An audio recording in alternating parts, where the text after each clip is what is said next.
আমি টাচ করলে নাকি অনেক কিছু হয়ে যায়। কি হয় জানেন? নাম হচ্ছে প্রেমিকার নাম কবিতা। ওবায়দুল কাদের সাহেব হচ্ছে আওয়ামী লীগের সাধারণ সম্পাদক ওবায়দুল কাদেরকে ঘুম পাড়িয়ে তবেই ফিরতে হতো বাসায়।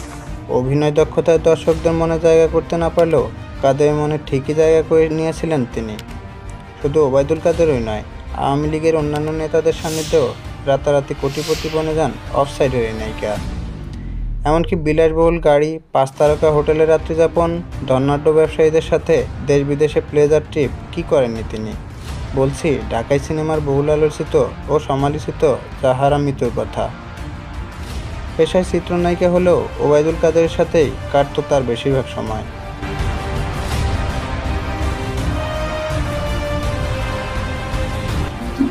আসলে নায়িকা বলে যান, নায়িকা থেকে অবশ্য ওবায়দুল কাদেরের আগে সাবেক তথ্যমন্ত্রী মুরাদ হাসানের সাথেও গোপন সম্পর্ক ছিল মিতুর।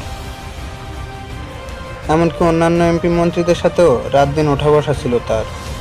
তবে বরাবরই মিতুর সঙ্গে নাম এসেছে ওবায়দুল কাদেরের, কারণ শতব্যস্ততার মাঝেও মিতুর বইয়ের মোড়ক উন্মোচন থেকে শুরু করে সিনেমার মহরত অনুষ্ঠানেও ছুটে যেতেন ওবায়দুল কাদের।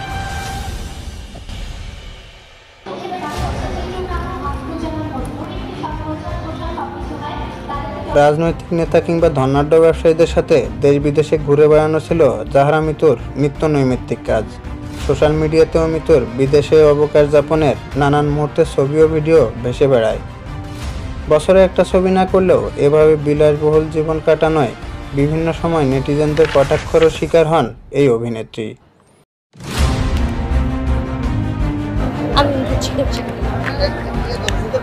ওবায়দুল কাদেরকে বেশ কয়েকবার নিজের সবচেয়ে প্রিয় ব্যক্তিত্ব ও প্রিয় অভিভাবক বলেও সম্বোধন করেছেন জাহারা মিতু, যার সুবাদে খুব অল্প সময়ে ঢালিউডের নিজের ক্যারিয়ারকেও পাকাপোক্ত করেন এই অভিনেত্রী। শুরুতেই ঢাকাই সিনেমার শীর্ষনায়ক শাকিব খানের বিপরীতে আগুন সিনেমায় কাজ করার সুযোগও পেয়ে যান এই অভিনেত্রী। ছবিটি আইনি জটিলতায় মুক্তির আলো না দেখলেও রাজনৈতিক প্রভাব খাটিয়ে একের পর এক সিনেমায় নায়িকা হন মিতু।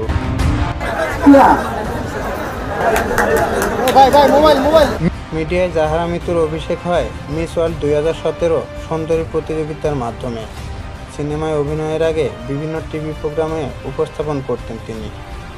তবে অভিযোগ আছে সেসব অনুষ্ঠানে নিজের যোগ্যতায় দায়িত্ব পেতেন না, বরং বিভিন্ন রাজনৈতিক নেতাদের দিয়ে চ্যানেল মালিকদের ফোন করাতেন তিনি, এরপর উপস্থাপনের সুযোগ পেতেন।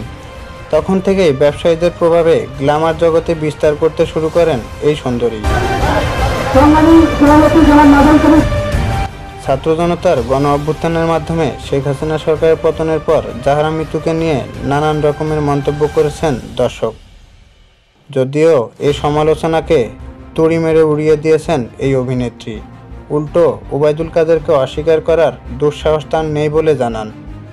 একই সঙ্গে ওবায়দুল কাদেরকে অভিভাবক এবং তাকে বিভিন্নভাবে অনুপ্রাণিত করারও দাবি করেন তিনি।